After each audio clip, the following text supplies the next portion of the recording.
Bom, no vídeo de hoje nós resolveremos uma questão da prova da FGV que trata de binômio de Newton. Bora lá! O termo constante da expansão x mais 1 sobre x ao cubo, tudo isso elevado a 20, é igual a... Bom, primeiro, o que seria esse termo constante? Termo constante, também chamado de termo independente, é aquele termo onde não aparece o x quando você desenvolve. Então, por exemplo, vamos pegar um caso bem simples. X mais 3 ao quadrado. Quando a gente faz o desenvolvimento desse binômio, esse é um binômio bem simples, né? Mas quando a gente faz o desenvolvimento, isso daí fica x quadrado mais 6x mais 9. Nesse caso, o 9 é o termo constante, é o termo independente. Tá? É aqui que não aparece o x. Então, esse seria o termo constante, ou também, mais frequentemente, chamado de termo independente. Muito bem, então é isso que ele pede nesse problema. Ele quer saber qual é o termo onde não aparece o x. Tá, então, para resolver esse exercício, veja, x mais 1 sobre x ao cubo elevado a 20 é a mesma coisa que esse carinha, é a mesma coisa que x mais x elevado a menos 3, tudo isso elevado a 20. E o que é isso? Bom, isso aqui é um produto de 20 fatores iguais, né? Tem 20 fatores iguais a x mais x a menos 3. Temos 20 fatores assim. Ora, quando você faz todas as distributivas com esses 20 fatores, aparece aqui um monte de termos. Então, por exemplo, se você vier aqui nesse binômio, escolher o x, vem nesse, escolhe o x em todo mundo, você vai ter 20 fatores iguais a x. Aí você multiplica, o resultado é esse, x elevado a 20. Se você escolhe o x a menos 3 em todos os binômios e multiplica todos esses 20 termos igual a x a menos 3, o resultado, x a menos 60. Ok, esses dois, eles não são termos constantes, né? Eles dependem do x. Aqui no meio deve ter um cara, alguns, né? Que não tem o x. Esse é o termo constante. Vamos fazer o seguinte, ó. Quando a gente faz todas as distributivas, o que acontece? Você pode escolher, ao fazer todas as distributivas, você poderia, por exemplo, escolher o x nesses dois primeiros binômios. E aí, eu escolheria o x a menos 3 nos outros 18. Né? São 20 ao todo. Tá certo? Mas eu poderia escolher o x nos três primeiros e o x a menos 3 nos outros. Existem várias maneiras aqui. Então, vamos fazer o seguinte. A gente vai escolher o x numa certa quantidade de binômios.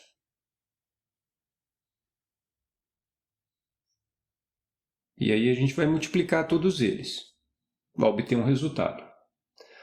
E a gente vai escolher o x a menos 3 nos outros binômios. E vamos também multiplicar todos esses x a menos 3.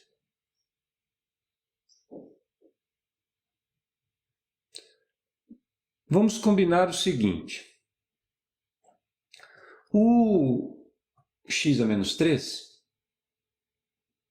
eu escolhi em, digamos, 1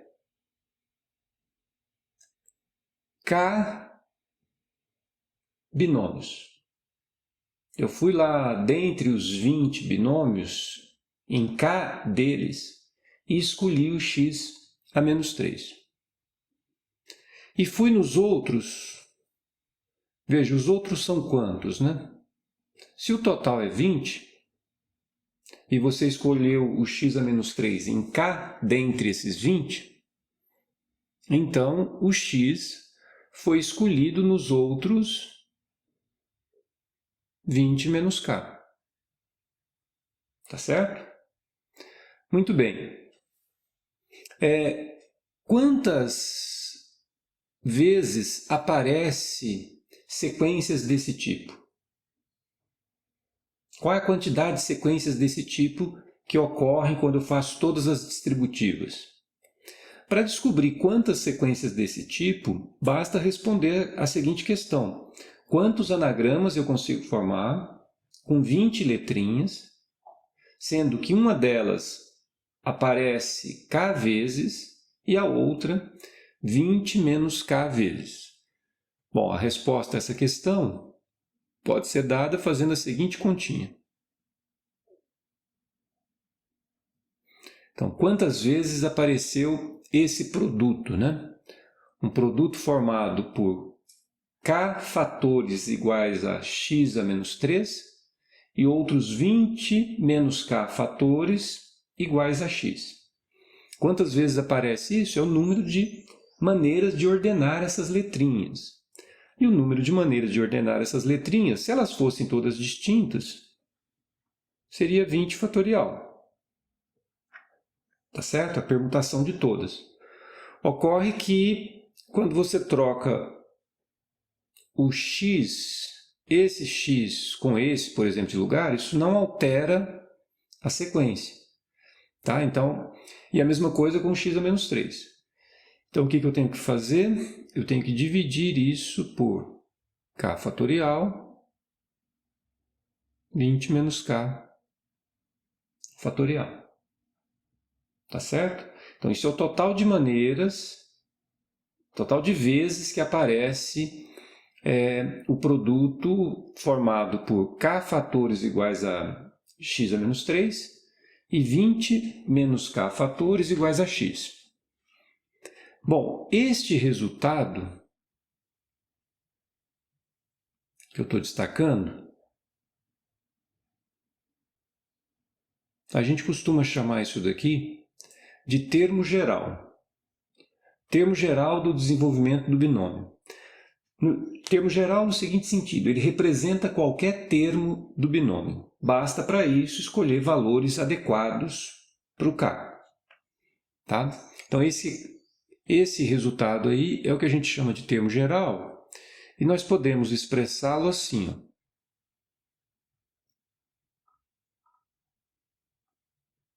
Termo geral é igual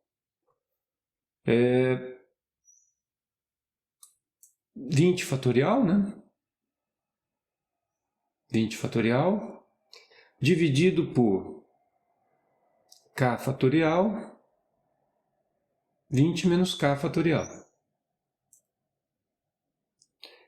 Você tem ali 20 menos k fatores iguais a x. Então, quando eu multiplico tudo, dá x elevado a 20 menos k.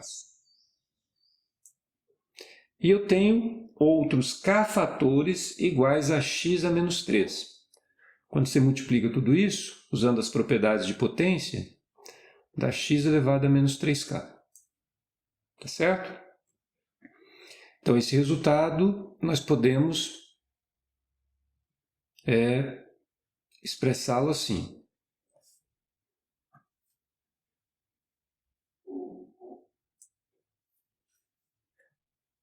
Vinte fatorial dividido por k fatorial, 20 menos k fatorial, tá certo? X elevado a 20 menos 4k. Tá legal? Agora, É interessante observar que esse 20 fatorial dividido por k fatorial, 20 menos k fatorial, é exatamente uma combinação de 20 tomado kk, né? Que pode ser representado por esse número binomial. Inclusive, é a notação mais frequente para o desenvolvimento do binômio.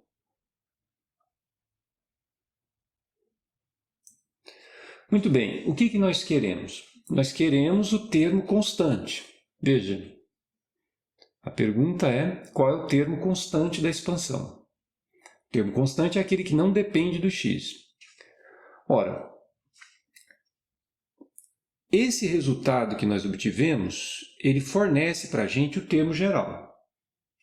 Tá certo? Se eu quero o termo constante, o termo independente do x, eu quero que esse expoente aqui seja igual a zero. Então, para obtermos o termo constante, basta pegar o expoente do x, que é o 20 menos 4k, igualar a zero. Daqui, a gente tira que o k que vai fazer o serviço é o número 5. Conclusão. Portanto, o termo constante, que é o que o problema pede, né? Termo independente do x, ele é igual. É só ir na expressão e trocar o k por 5, né? A combinação de 20 tomado 5 a 5. Que pode ser desenvolvido 20 fatorial, 5 fatorial, 20 menos 5 fatorial.